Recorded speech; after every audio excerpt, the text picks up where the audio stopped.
Today I am unboxing what could be one of the greatest pieces of my game room. It's a feared and terrible weapon, and it comes from an era that is etched in gaming history. My friends, today we have Frostmourne. While my wife doesn't play the game, she knows my attachment to it, and this was a gift from her. So the blade itself is not sharp, but points are still very real, so we have a little guard on the end here. Set that down for a second. The box, while somewhat crude, does get some points for presentation. And before we get to the fun part, let's finish taking a look in here.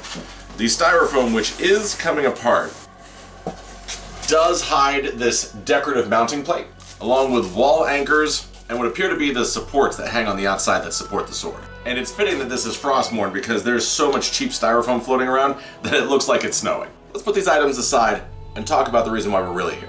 As for the blade itself, this comes from Amazon, and while this isn't the most expensive version that you can buy, for your money, I'd say there is some decent quality here. Aside from the blade profile, you do have etched runes on both sides, along with pieces that are 3D that are on the blade. The guard does have some visible edges, but nothing too crazy, and it is exactly in line with the sword behind me.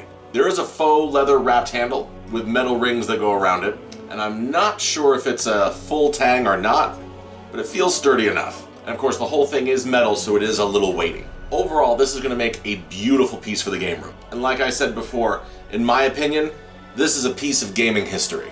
If you recognize this blade, chances are you know the tragic story behind it.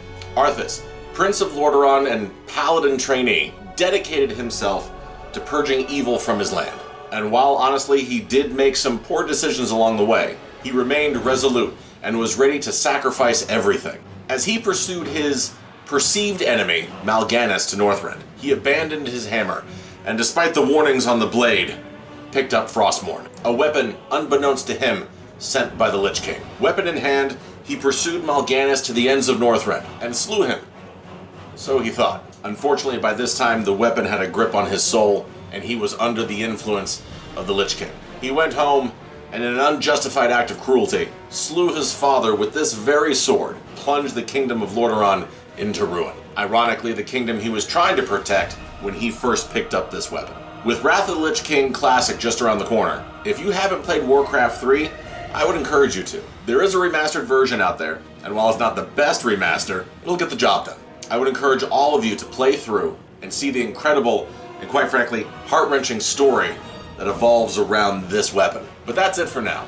There's nothing more that I can tell you about this that you don't already know or that you should go pursue yourself by playing the games. Like, subscribe, and stay tuned because this is just part 1 of 4 of Wrath of the Lich King's unboxings that I have coming up. Because if you watch the next episode, I have another legendary weapon from the same era that is almost as intimidating as this. So thank you for watching, liking, subscribing, and I'll see you again soon. Bye.